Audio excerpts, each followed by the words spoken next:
Hello everyone, welcome to all. ఇవాల్టి వీడియోలో మనం హిందీలో same type of letters, so ఇక్కడ హిందీలో సేమ్గా అనిపించే లెటర్స్ ఏమున్నాయి అని చూస్తే ఇక్కడ చూడండి, పైన హిందీ రాసినాను, దాన్ని ఎలా ప్రొనౌన్సియేషన్ చేయాలని తెలుగులో కూడా రాశాను.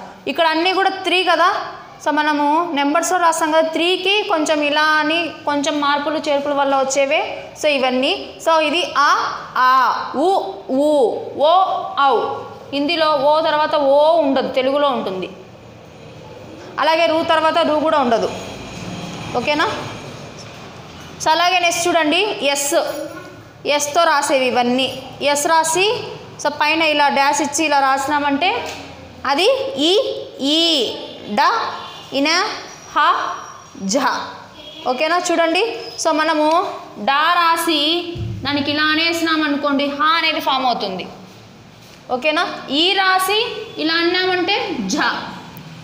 సో నెక్స్ట్ ఇది ప షా, పాకి లోపల లైన్ ఇస్తే షా. సో పా వచ్చేసి ఇలా ఆనిచ్చకుండా పక్కన విడదీసి రాసినాం అనుకోండి, అది అనా అయిపోతుంది. సో నెక్స్ట్ ఇక్కడ చూడండి, రా కానిచ్చి వా రాసినాం అనుకోండి, అది ఖా అవుతుంది.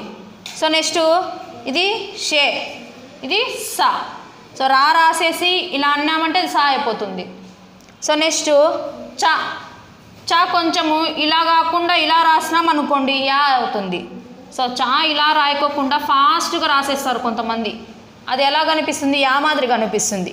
సో ఇది వచ్చేసి థ. సో యానే సో ఇలా రౌండ్ అప్ చుట్టినామంటే థా అవుతుంది.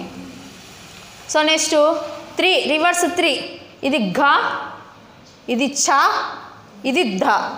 సో నెక్స్ట్ వాకి లోపల లైన్ ఇస్తే బా.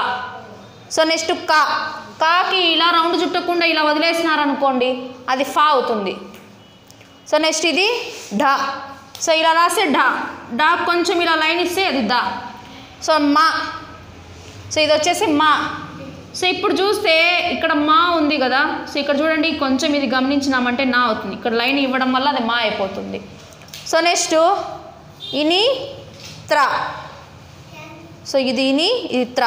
అలాగే సేమ్ ఉండేది రూ కూడా ఇలానే ఉంటుంది. సో ఇలా అని ఇలా రాస్తే ఇది రూ అయిపోతుంది, ఓకేనా, రూ. సో ఇది జా జ్ఞ. సో జాకి ఇలా అని ఇలా ఇచ్చినామంటే అది జ్ఞ అయిపోతుంది. సో ఇవి ఒకేలాగా అనిపించే హిందీలో ఉండే అక్షరాలు. Thank you for watching. Please subscribe YouTube channel. Please like, share and comment our videos.